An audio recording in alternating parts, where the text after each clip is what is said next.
వే gold trusted gold buyers మీరు తాకట్టు పెట్టిన బంగారాన్ని విడిపించి ఈ రోజు ఉన్న మార్కెట్ ధరకు కొనబడను. బ్రేకింగ్ న్యూస్ చూస్తున్నాం. ఆంధ్రప్రదేశ్ ప్రభుత్వం బంపర్ ఆఫర్ ప్రకటించింది. జూలై 11న ప్రపంచ జనాభా దినోత్సవం సందర్భంగా ప్రోత్సాహకాలను ప్రకటించింది. ఎక్కువ సంతానానికి ప్రోత్సాహాన్ని కల్పించనుంది ప్రభుత్వం. 3 కంటే ఎక్కువ మంది పిల్లలు ఉన్నటువంటి కుటుంబాలకు 5,000 నగదు బహుమతిని కూడా అందించనుంది.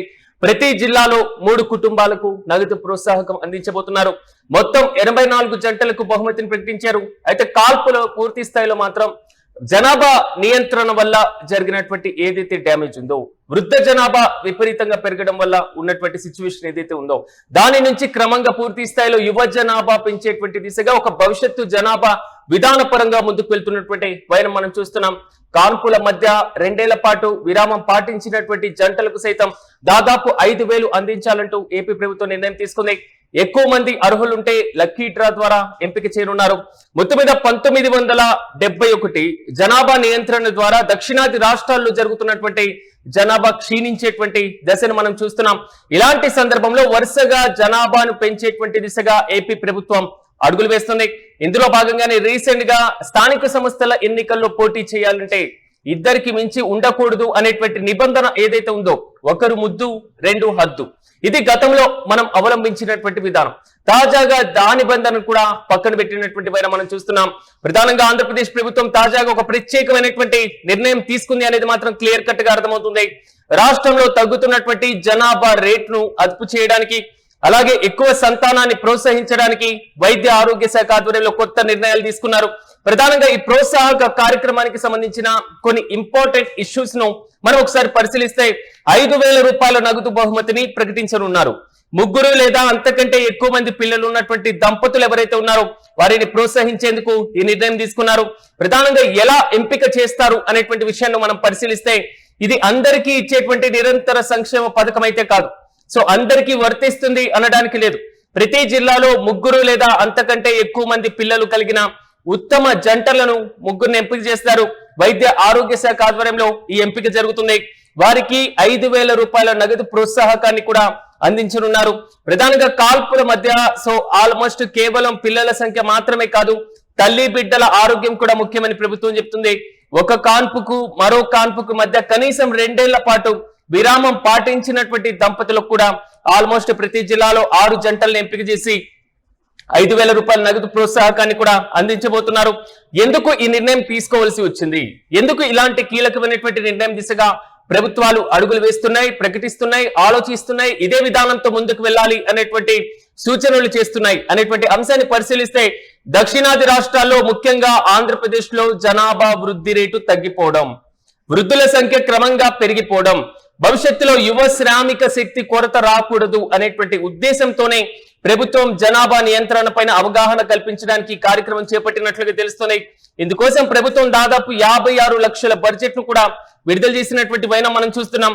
ప్రధానంగా గత కొంతకాలంగా దక్షిణాది పైన జనాభా విపరీతమైనటువంటి ప్రభావం పడుతున్నటువంటి వైనం మనం చూసాం. జనాభా వృద్ధి రేటు, ఆంధ్రప్రదేశ్ లో సంతానోత్పత్తి రేటు గణనీయంగా పడిపోతుంది. TFR అని మనం పిలుస్తూ ఉంటాం. ఒక దేశంలో లేదా ఒక రాష్ట్రంలో జనాభాను స్థిరంగా ఉంచాలి అంటే TFR కనీసం 2.1 గా ఉండాలి. కానీ ఆంధ్రప్రదేశ్ విషయంలో 1.5కి పడిపోయింది. అంటే జనాభా వృద్ధి రేటు క్రమంగా పడిపోవడం వల్ల మరి ముఖ్యంగా రాష్ట్రంలో యువ జనాభా భవిష్యత్తు పైన తీవ్ర ప్రభావం పడబోతుంది. యువ జనాభా సంఖ్య తగ్గిపోయేటువంటి అవకాశం కనబడుతుంది. ఇప్పుడున్నటువంటి వృద్ధ జనాభానే అత్యధికంగా ఉండేటువంటి ఛాన్స్ కనబడుతున్నాయి. యువ జనాభా తగ్గితే భవిష్యత్తులో యువకుల సంఖ్య తగ్గుతుంది. యువకుల సంఖ్య తగ్గిందంటే మానవ వనరులు తగ్గిపోతాయి. మానవ వనరులు తగ్గిపోతే యువ శ్రామికవేత్తలు లేకుండా భవిష్యత్తులో కీలకంగా వృద్ధులే కీరోలు పోషించేటువంటి ఛాన్స్ ఉండొచ్చు. అట్ ద సేమ్ టైం భవిష్యత్తు పైన తీవ్ర ప్రభావం ప్రతికూలంగా ఉండే అవకాశం ఉంటుంది. ఇప్పుడు మనం ఒకసారి కొరియాను చూస్తున్నాం, మరి ముఖ్యంగా జపాన్ లో చూస్తున్నాం, మరి ముఖ్యంగా తూర్పు ఆసియా దేశాల్లో కూడా ఇలాంటి ప్రభావమే ఎక్కువ కనబడుతుంది. మరోవైపు వృద్ధుల జనాభా కూడా క్రమంగా పెరిగిపోవడం, సో వృద్ధుల సంఖ్య వేగంగా పెరుగుతుంది. దీనివల్ల భవిష్యత్తులో సమాజం పైన తీవ్రమైనటువంటి ప్రభావం పడడంతో పాటుగా వారిని సంరక్షించేటువంటి భారం, పెన్షన్ల ఖర్చు మొత్తం కూడా ప్రభుత్వాల పైన అధికంగా ఉండేటువంటి ఛాన్సెస్ కనబడుతున్నాయి. సో రాష్ట్ర ఆర్థిక అభివృద్ధిలో కానివ్వండి, లేదా పరిశ్రమలో, లేదా వ్యవసాయానికి చాలా అవసరం యువ జనాభా తగ్గితే భవిష్యత్తులో పనిచేసేటువంటి చేతులు కరువైపోతాయి. ఆర్థిక వ్యవస్థ తీవ్రంగా దెబ్బతినేటువంటి అవకాశాలు కనబడుతున్నాయి. గత జనాభా నియంత్రణ విధానాల నుంచి చాలానే నేర్చుకున్నాం. కొన్ని దశాబ్దాల క్రితం 1971 ఆ కాలంలో దేశంలో గణనీయమైనటువంటి జనాభా పెరుగుదల రేటు ఉంది. సో జనాభా నియంత్రణ ఆపరేషన్లను కూడా చేసినటువంటి వైనం గతంలో మనం అవలంబించాం. కఠినమైనటువంటి నిర్ణయాలను కూడా ఇంప్లిమెంట్ చేశాం.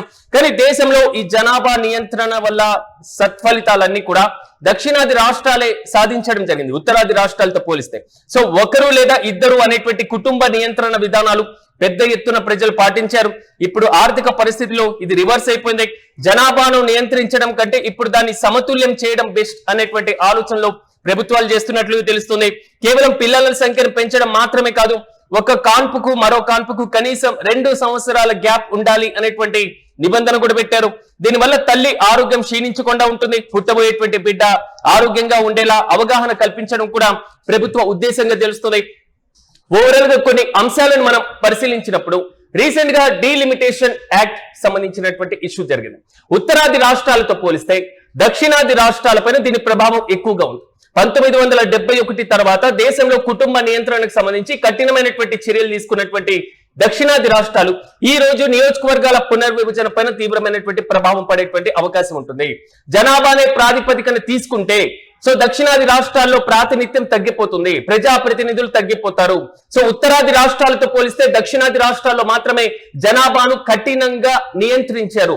కానీ దాని ఫలితం ఈ రోజుల్లో చట్టసభల్లో ప్రాధాన్యత తగ్గుతుందా అనేటువంటి వాదన బలంగా వినబడింది. ఈ నేపథ్యంలోనే తెలుగు రాష్ట్రాలు రీసెంట్ గా స్థానిక సంస్థల ఎన్నికల్లో కూడా సో 2 కంటే ఎక్కువగా ఉన్నటువంటి వారు పోటీ చేయడానికి అనర్హులు అనేటువంటి నిబంధనను కూడా పక్కన పెట్టేయడం జరిగింది. సో క్రమంగా దక్షిణాదిలో యువ జనాభాను ప్రోత్సహించేటువంటి దిశగా అడుగులు వేస్తున్నాయి. వృద్ధ జనాభా దేశం పైన తీవ్రమైనటువంటి ప్రభావం పడడంతో పాటుగా భవిష్యత్తులో కొంతవరకు ప్రతికూల పరిస్థితులు కూడా ఉండేటువంటి అవకాశం ఉండేది అనేది మాత్రం ప్రభుత్వ ఆలోచనగా తెలుస్తున్నాయి. తాజాగా ఏపీ ప్రభుత్వం ఒక బంపర్ ఆఫర్ ప్రకటించిందని చెప్పాలి. జూలై 11న ప్రపంచ జనాభా దినోత్సవం సందర్భంగా ప్రోత్సాహకాలను ప్రకటించింది. ఎక్కువ మంది సంతానానికి ప్రోత్సహిస్తూ 3 కంటే ఎక్కువ మంది పిల్లలు ఉన్నటువంటి కుటుంబాలకు 5,000 రూపాయల నగదు బహుమతిని ప్రకటించనున్నారు. ప్రతి జిల్లాలో 3 కుటుంబాలకు నగదు ప్రోత్సాహకం లభించనుంది. మొత్తం 24 జంటలకు ఈ బహుమతిని ఇవ్వనున్నారు. ప్రధానంగా కాన్పుల మధ్య 2 ఏళ్ల పాటు విరామం పాటించినటువంటి జంటలకు సైతం 5,000 అందించాలని నిర్ణయం తీసుకున్నారు. ఎక్కువ మంది అర్హులుంటే లక్కీ డ్రా ద్వారా కూడా ఎంపిక చేయనున్నారు. ప్రధానంగా చూడాలి ప్రభుత్వం తీసుకున్నటువంటి ఈ నిర్ణయం ఎంతవరకు సత్ఫలితాలు ఇవ్వబోతుంది. అట్ ద సేమ్ టైం పెరిగినటువంటి జనాభా ఆయా కుటుంబాలకు ఆర్థిక భారంగా మారబోతుందా అనేటువంటి కొత్త వాదన కూడా తెర మీదకి వచ్చింది. దీంతో పాటుగా పెరుగుతున్నటువంటి జనాభాకు అవసరమైనటువంటి ఆహార సదుపాయాలు, ఉద్యోగాలకు సంబంధించిన కల్పన, నిరుద్యోగం పెరగకుండా ఉండడం, వాటికి సరైనటువంటి పౌష్టికాహారాన్ని అందించడం, ఆయా కుటుంబాలు పేదరికంలో ఉంటే వారికి ఆర్థికంగా పరిపుష్టిని కల్పించడం, సో ఉపాధిని కల్పించడం, ఈ మొత్తంలో ప్రభుత్వాలు ఏం చేయబోతున్నాయి. సో ఈ ఆలోచన, ఈ వాదన కూడా బలంగా వినబడుతుంది. చూడాలి ప్రభుత్వాల స్టెప్ ఏ విధంగా ఉండబోతుందో.